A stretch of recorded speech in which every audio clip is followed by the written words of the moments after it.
مفتی صاحب کے تمام بیانات سننے کے لیے اس چینل کو سبسکرائب ضرور کر لیں۔ جزاک اللہ۔ حضرت کا اکثر عمل تو یہ تھا کہ فجر کے لیے سویرے تشریف لاتے تھے، سنت گھر پڑھ لیتے تھے 2 رکعت، اور سنت میں کافرون اور اخلاص عام معمول رہا ہے۔ وہ ایک آدمی نے پوچھا نا حضرت مولانا احمد علی لاہوری سے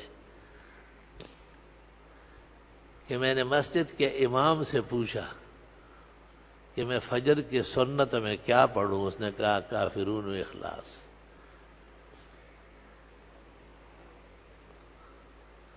پھر ایک اور سیاسی بڑا مولوی تھا اچرا میں، اس سے پوچھا کہ میں پہلی رکعت میں سورۃ یاسین اور دوسری رکعت میں سورہ مزمل یا سورہ ملک پڑھنے کا، تو بہت اچھا ہے۔ تو اس نے خواب دیکھا کہ جب وہ کافرون اخلاص پڑھتا تو روشنی دیکھتا،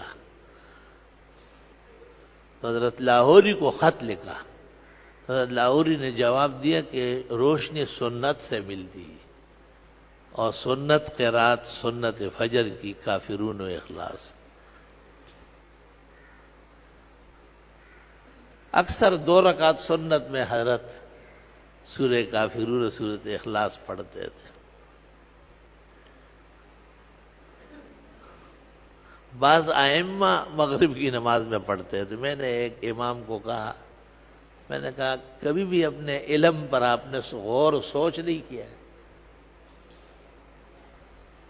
علم جب آدمی پڑھے اور سوچے نہیں، تدبر نہ ہو، جیسے گھر ہو اور اس کی دیواریں نہ ہو، جیسے کمرہ ہو اور اس کی چھت نہ ہو، جیسے بکسا ہو اور اس کی تالا چابی کی جگہ نہ ہو۔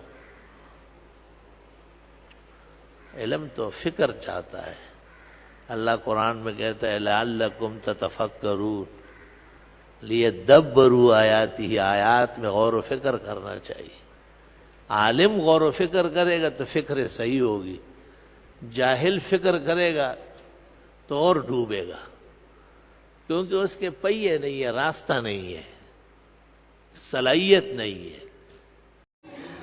مفتی صاحب کی ایصال ثواب کے لیے 3 مرتبہ سورہ اخلاص پڑھ کر ان کی ثواب ضرور پہنچائیں، اور چینل کو سبسکرائب بھی کر دیں۔ جزاک اللہ۔